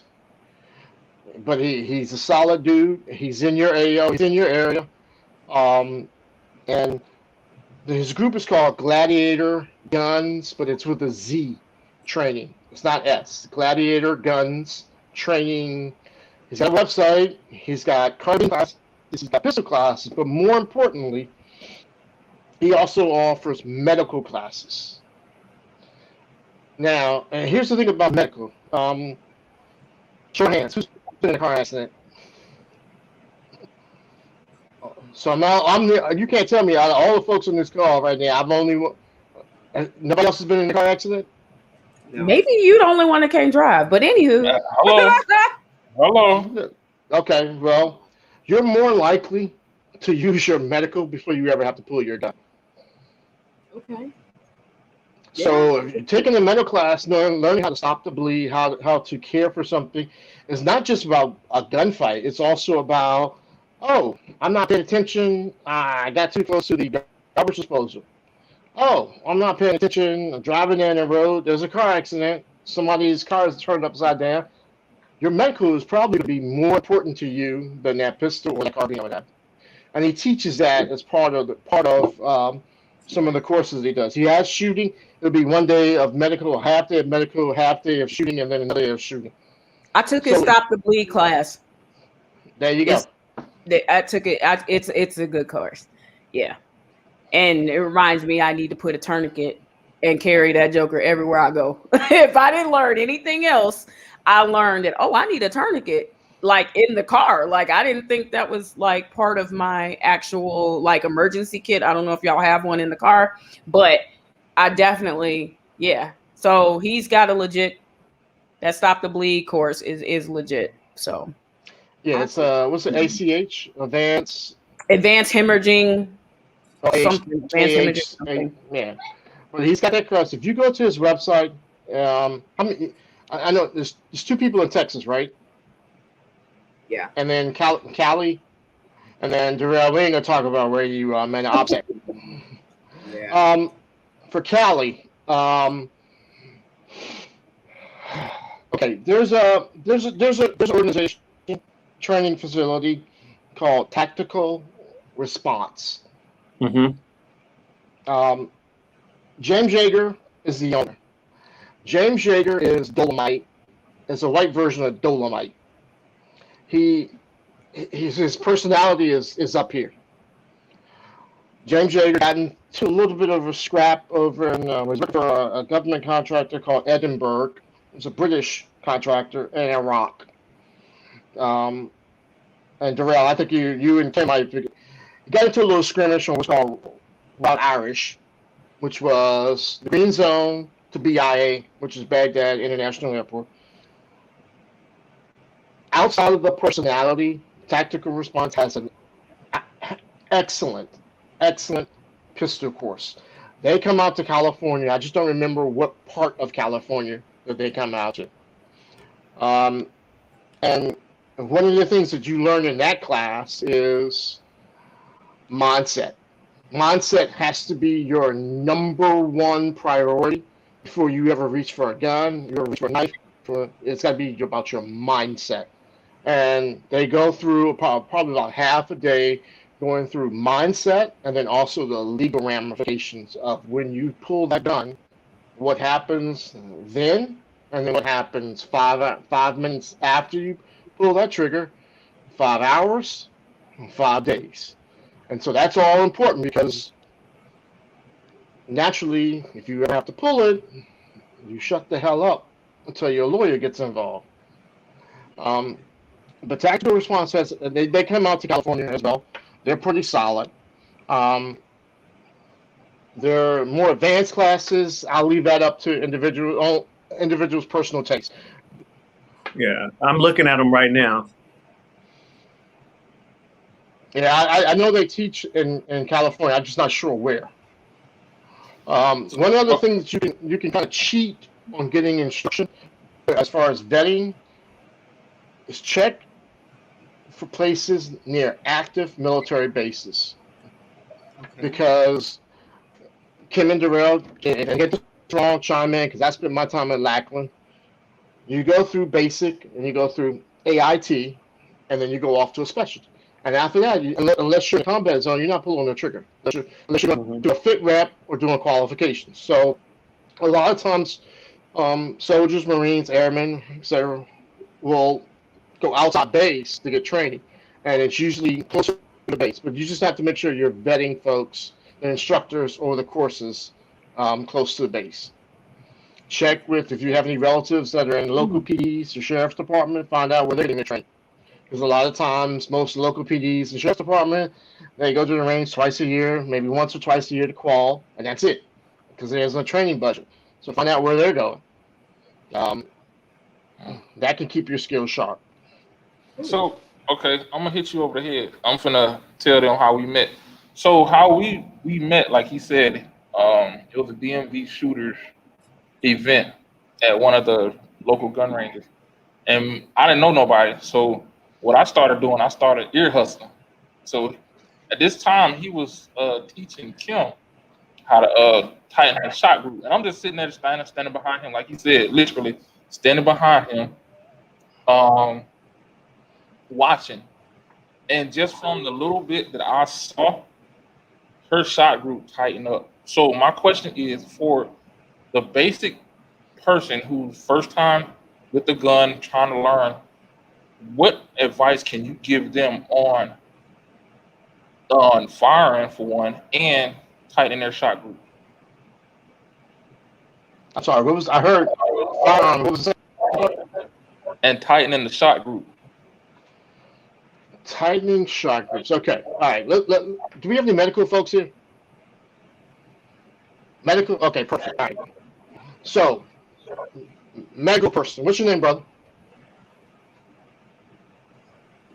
Anthony. What's your name? Anthony. Okay. Anthony, got it. It's pretty small. I can see your name. All right. So, Anthony, if I'm shooting at you and I'm creating a ragged hole that's about this big right here, okay? Which is better, this ragged hole, or if I shoot you in your heart, shoot you in your lung, shoot you in your lung, shoot you in your spleen, shoot you in your liver, shoot you in your kidney? Which of those two are better? The ragged hole or multiple hits? Ragged hole. Is better for you or for me? For you. You did me. I'm the person getting shot. Which is better for you? For you, the person doing the shooting. For me, doing the shooting is better for me to hit you with that, knock a hole in you. Nah. Combat shooting and range shooting are two different animals. Range shooting should be a ragged hole because that target's not moving. Combat shooting is I want to shoot you in places where I want that bullet to go, so you leave me alone. I want your brain to start having a triage. You're fixing your heart, fixing your lungs, or what have you. So Darrell's asking, how do you tighten up your groups? Well, one of the ways you tighten up your groups, one is practice, good marksmanship and good fundamentals. A lot of times folks have just little tweaks of nuances and things like grip and stance and all of that stuff that you can fine tune that help you get better and tighter groups. Now, one of the things sorry, Kim, got to put you in the spot here. Kim would get frustrated if she didn't have a ragged hole that looked like the size of a quarter. And that's not realistic. And so, you got people that think, oh, well, I have to put this part of my finger on the trigger. Maybe if I move it to this knuckle. And you know what I do with them? I take their gun, I turn it upside down. Gun is unloaded. I turn it upside down and I shoot it with my pinky finger just like this. Not like this the way it's supposed to be, but upside down. There should be two people on this call that have seen me do that. It's about mastering the fundamentals, because when you're in a gunfight, you're not going to have a chance to do the whole taekwondo, get into the perfect stance, wait till your opponent approaches you. You counter, and then you hit. Combat doesn't happen like that, whether it's hand-to-hand, knife, gun, or whatever. It's fluid, okay? So you may be shooting at somebody coming at you when you're standing on one foot. You may have to get in, God forbid you get in a gunfight, and all you see from the other guy is his earlobe. You shoot the fuck on his earlobe. Maybe it'll make him move his head down, you get a better shot. Maybe it'll make him think, oh, the pain in my earlobe, maybe I might want to reconsider what I'm doing here. So when we talk about tighter groups come from fundamentals. doing things the same way over and over and over again, just like we do in our personal lives with relationships, we do in our professional lives with whatever occupations that we're in. We do the same things. We get in the car, and I have a Ford F-150. I get in there, I can drive it. But then if I get in Kim has a smaller SUV. I know where the gas pedal is and the brake is, but I don't know where the presets are for the radio. So I can still drive her car, just like you can still drive her car if you had a rental, but it's about fine-tuning and understanding that, okay, I need to change from this position to this position because it's a different set of ergonomics. One of the biggest things I see for folks, again, gun. If I knew I was going to do that, I would have brought some of my blue guns up here, the plastic guns, is grip. You know, a lot of people don't get high on the backstop. There should be no space in between the hilt and your hand. Also, some people do, you know, you see the movie teacupping, which is this. You don't want to do that. You want to have a good control, good grip on that gun. And some people say, you know, you got to have some percentage of push and pull and squeeze and tighten. It's going to be different for everyone. It's about you being able to control that thing that's in your hand so that when you pull that trigger and you squeeze that trigger, because remember, a gun is a mechanical thing that was built and designed by some engineer that's smarter than me, and it's meant to do the same thing over and over and over again. The only thing that changes that, the wild card, is the person that's holding it. So we talk about tight groups. You know, a lot of folks think, oh, well, I'm gonna move my target out to 7 yards or 10 yards, and nope. Start at 3 yards. When you first start out shooting, 3 yards is your mad scientist lab. That's where you do all your evil tweaking and stuff to figure out, okay, my grip needs to be here, my left hand needs to do this. I know I'm left eye dominant, I need to switch over here. It's 3 yards. Once you can't miss at 3 yards, you move it to 5. Once you can't miss at 5, you move it to 7. And you stay at 7 yards 75% of the time that you're ever going to have again. The other 25% is if you want to move out to 10, 15, 20, 25, have at it. As long as you can do work between 0 and 7 yards, you're gold. And there's a legal reason for that. Past 7 yards, 21 feet, unless that person is shooting at you, you can turn and boogie. Because you're no longer, you know, as a civilian, you're in a defensive capacity, not offensive. In other words, I'm not going through my house looking for a bad guy. I'm a civilian now. So all I can do is that bad guy has presented a bat, a knife. I have to defend myself at that point. With a bat or a knife at 21 feet, you can't do anything to me. I can turn, I can back up, I can move. And most state laws are going to require that you do that, have a duty to retreat.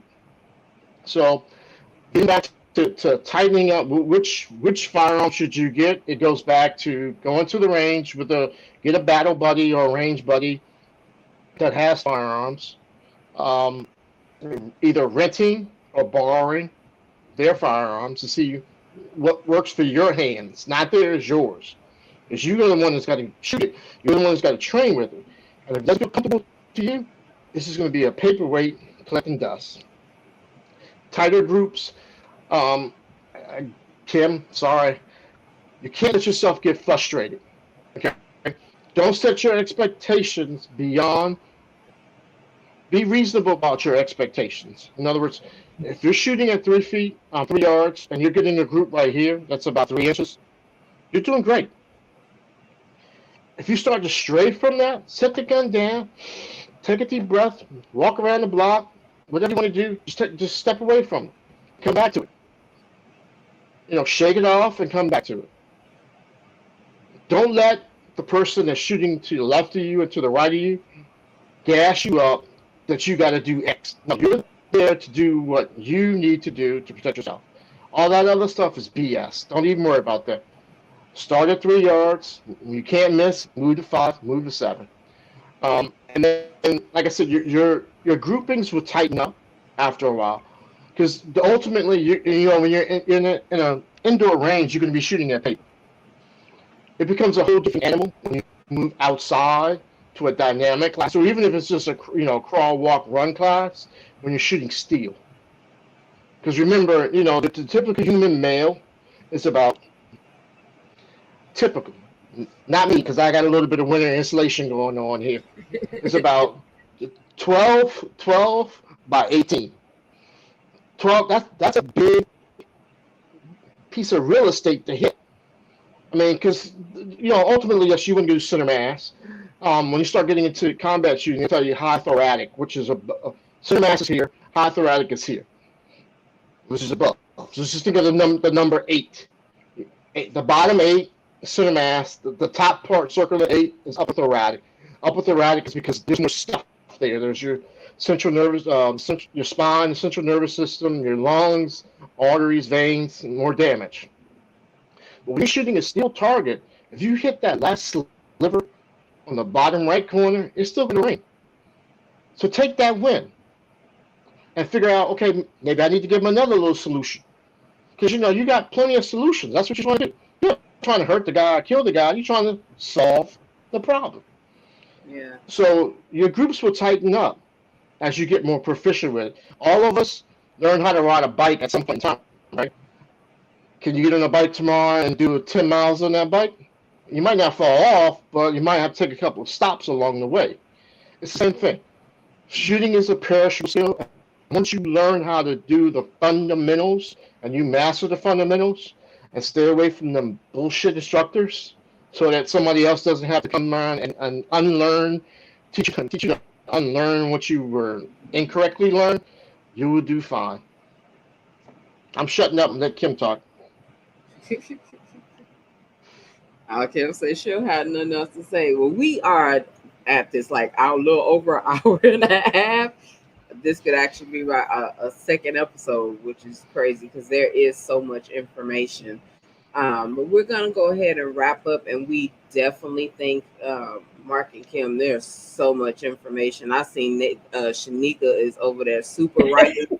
I know she got super notes. And if y'all can definitely drop the information on the headphones, everything in there, we could definitely share, because I will definitely go get them headphones, the headset, the phones, and everything for that noise canceling. Because I hate indoor ranges. Pinks, you want to go ahead and do your outro tonight? Yeah, now I'm trying to get locked and glocked. I mean, it was a lot of different information. I am so thankful. I feel like I know where I need to start. I didn't realize that, I have a plan for stuff like fire, but I didn't have a home invasion type plan. And it's now hearing it, how did you forget that? Out of all things, you didn't have a home invasion plan. So to hear that makes me know, okay, you need to get that together. So I definitely appreciate that. And in the meantime, just getting my perimeter in check. I'm gonna do that, and just T, we got work to do. We got places to go. I'm ready to go. It's go time, definitely, because I want to feel protected, and I want to be able to sleep at night, and I'd be like, what's that? I want to sleep at night. So yeah, thank y'all so much. I do appreciate it. If we have a zombie apocalypse, Mark, where you at? What state are you in? Where are you? Because we need to be where you at, because you got it down. Hey, like I said, I have had mentors along the way, tier 1 guys, SEALs, Delta, who've taken me under their wing, and oftentimes I was the only black guy there. And so if I can make somebody else not feel like I did, being the only brother there, I'm all for it. Each one teach one. Definitely. Appreciate that. All right, thank you. Definitely. And your outro? I just want to say thank you to Mark. Thank you to Kim. I really appreciate it. Part of my thing is having a growth mindset. So I'm always learning. Like I said, I got into shooting because I didn't want my blind dad to outshoot me. And since then, 22 years old, 23 years old, I've taken a liking to it, along with just having it in the back of the head, having, guns always be a part of me.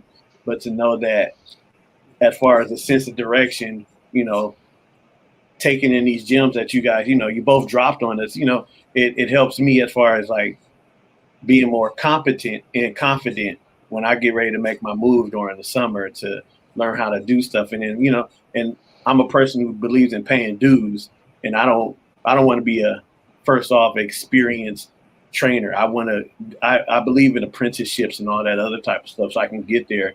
And if I can learn from people like yourself and Kim, the reason I picked up the Maverick 88 was because wow. I thought my dog was loud. Right. Was my one of my good friends, her husband was a gunnery sergeant or whatever he was in the Navy. So he showed me how to manipulate different things, and I just taken a liking to it even more. So it's a adrenaline rush, and for me to be able to learn something new, and I appreciate and thank you guys both for that. Yeah, and thanks Dorio for inviting you guys onto the show, because we wouldn't have that. So thank you, Dorio. Shooting is cool. It's fun. And Anthony, before I forget, please write this down. Are you running a 12 gauge? Yeah. All right. If you can find it, Federal Flight Control double up. It is righteous.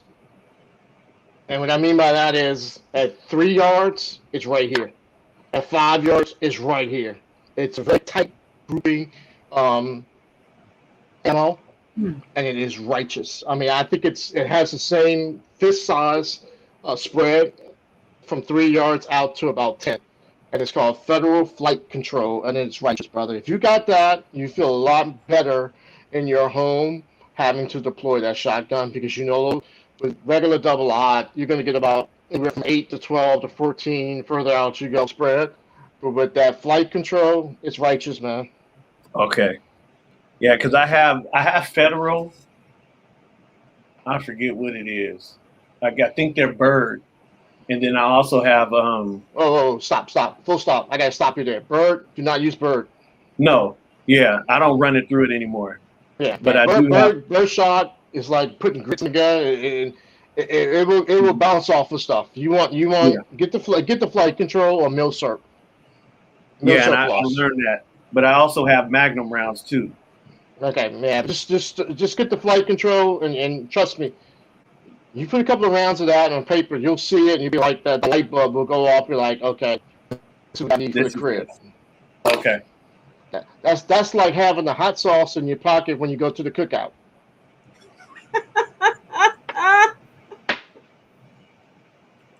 Oh my God, Kim, you want to do your outro? Woo! I just want to thank y'all. I feel like we could do a part 2, because it's so much more we can go. It is. And we could have a woman session anyway, because there's stuff that I like to talk about that I'm sorry Mark has 25 million years of experience, but there's only some things that only work for us. So definitely want to hit on that. But I want to thank you guys, because I mean I'm still I consider myself a novice. I'm learning every day. So I just want us all to kind of learn and grow and be better, and just learn to protect ourselves and stop making this taboo. This should be, self-defense is not taboo. You know what I mean? So we just need to just get out of that mindset and we got to learn to protect ourselves, because we all we got. CMB, we all we got. So I just want to thank y'all again. And hopefully, you guys will get some excellent training and, get it going. So thank you again. Awesome. Mark, you want to do your outro? Nope. Just stay safe. Darrell hit me off. He said, leave my contact information. You guys can call me. Texting is better, obviously, because of my hearing. Call me for anything. If you run across an instructor or a course or whatever, send me a text. I'll tell you if I knew them. If it's somebody I know, I'll tell you, use my name. I don't bullshit. I don't bullshit when it comes to training. If I tell you to use my name, because that person knows me, and I put my stamp of approval on that. and my reputation on that, and that person's reputation has already been vetted by me. They're either a good friend of mine, somebody I know from the industry, in the biz, and that's what we need. I mean, whether they're white or black, that's what we need. We need to have allies in this industry so that, as Kim said, we got to get better about learning how to protect ourselves. It can't be taboo. It should be, training should be unapologetic. You should not apologize for anybody and for you wanting to get training. And it should not be anything you feel insecure about, or it should be, on a DL kind of thing. No, I'm getting training because the more you get training, it's a level of confidence that you exude about yourself. And it's not about being a badass. It's just about knowing that when you walk into a situation, you have a way to make sure you get home after that situation, whether it's a good thing or a bad thing. It's just what life is. I mean, we as humans, we get a little too complicit in this idea that we're not animals. We're still animals. So as long as we got the little canine teeth there, look like vampire teeth, we're animals. We may use computers and stuff, but we're still pack animals. We're still tribal. And ever since we learned to walk upright, every tribe has been mucking around with another tribe for food, water, shelter, and mating rights. So we're still animals. And we got to get a little bit back to that. We got a little comfortable, with the internet and air conditioning and all that wonderful stuff.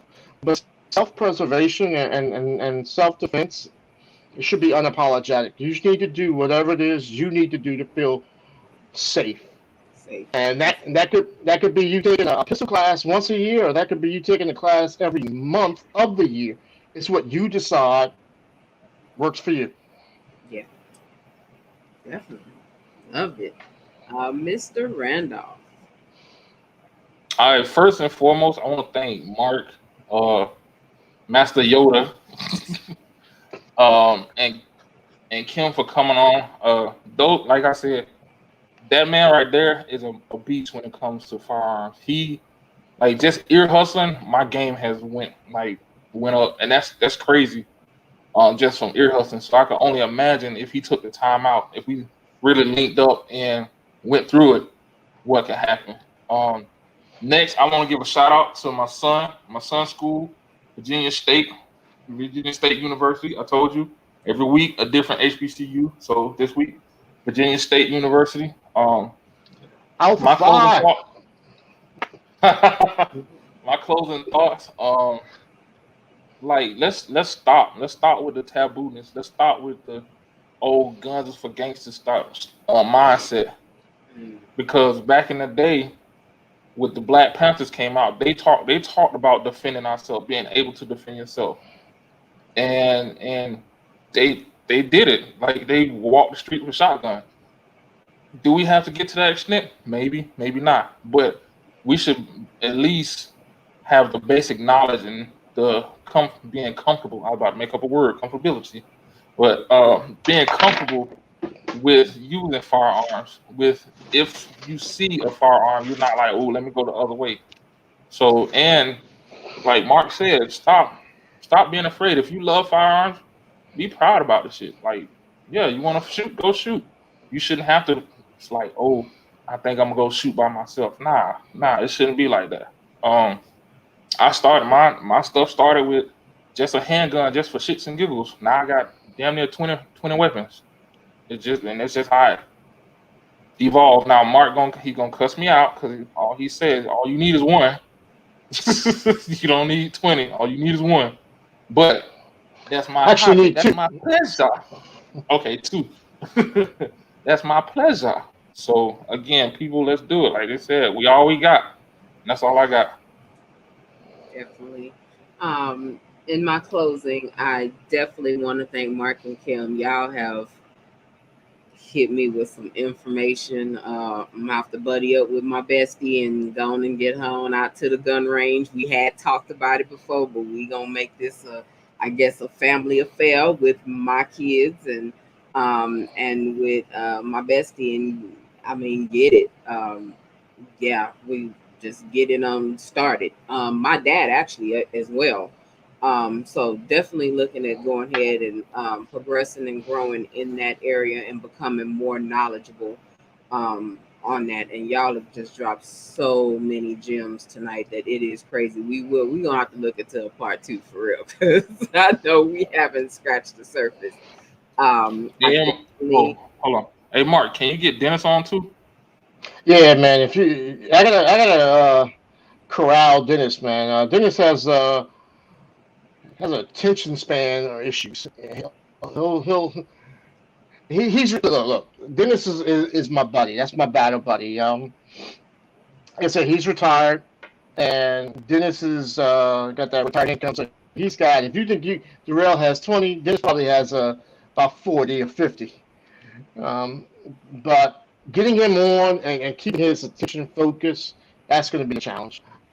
But I'll see if I can get over to his house because he doesn't live that far from me.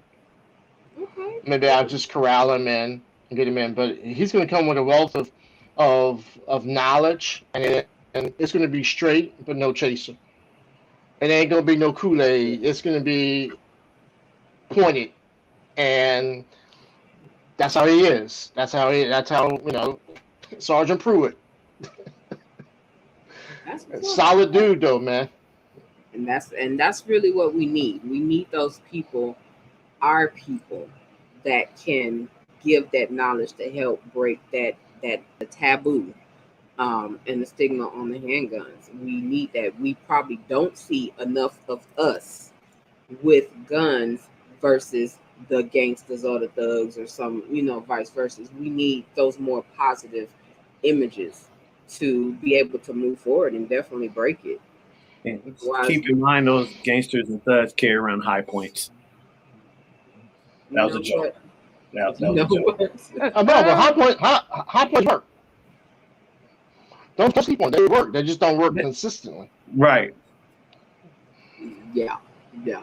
And on that note, I definitely want to shout out my nephew. I didn't get to do it last week. Scooter, aka Kendrick, graduated from high school last week. Congratulations, nephew. Amy loves you to pieces. So on that, we will definitely go ahead and end out, and we thank everybody. I mean, we were just sitting back, chopping it up, reminiscing about the good old days and all that. Tracking my roots, where I came from and where I'm going.